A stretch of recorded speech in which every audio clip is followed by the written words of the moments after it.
Welcome back to the workshop. It's summertime. In this past spring, I replaced the lights.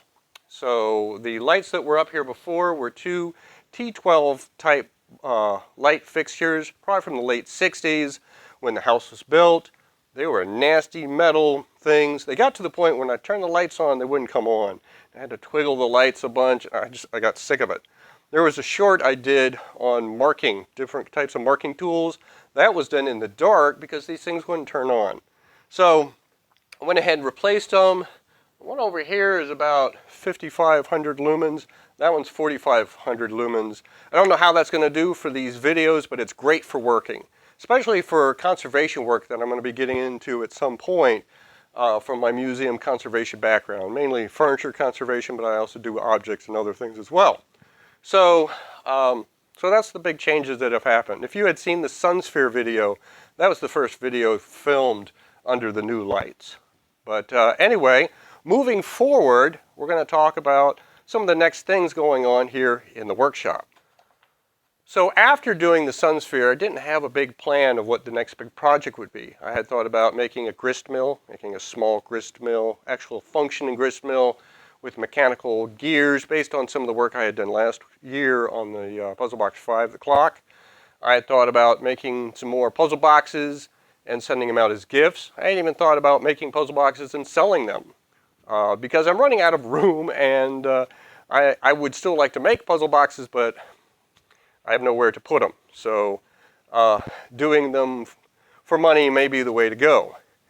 For right now, when I went back to see my parents back in last fall, remember I got the Craftsman tools, got that old clock, and I also got my wooden blocks that I had as a child, toy wooden blocks.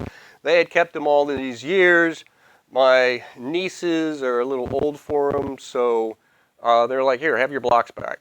So I was like, what am I going to do with these things? And so I thought, well, maybe I can use them in a project.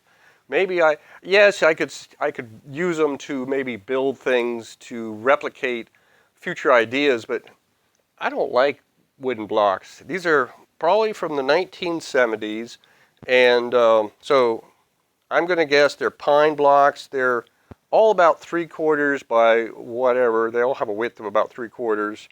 They've been painted or dyed. I'm going to say dyed. I don't think this is paint, but different colors. Again, these are from the 1970s, maybe early 80s, so they're not like the blocks that maybe you would have from the 80s and 90s going on. They definitely show their wear. The thing that I've thought about doing is making something and using these at least as the facade.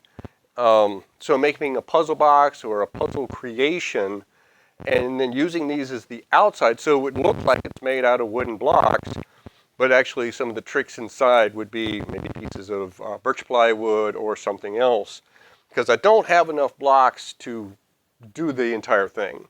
But it would, in doing it, I would glue them together so they would be fixed.